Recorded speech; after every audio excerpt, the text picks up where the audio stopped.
Hello students, today we are learning that why Python is an interpreted language.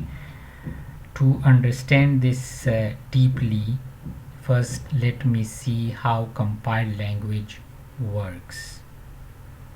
Compiled language takes your source code, the code you write in the file, in the text editor. It takes that code and converts into first into a syntax tree, then converts into a assembly instructions, and after that convert the assembly instruction into binary executable for the respective operating system.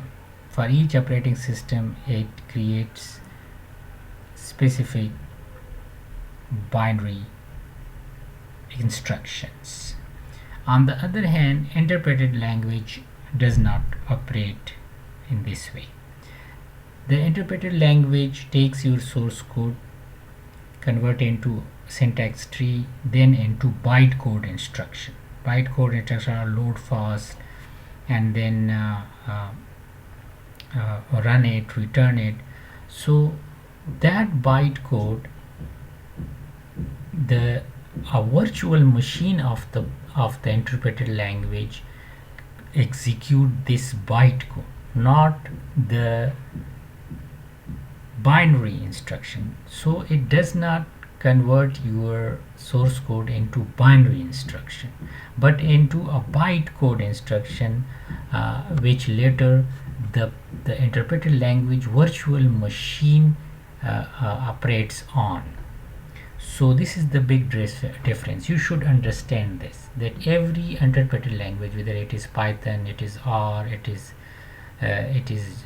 Julia or whatsoever, it converts the source code into bytecode, and then a virtual machine converts into a virtual machine operates on or execute the bytecode. So that is why it is called cross-platform.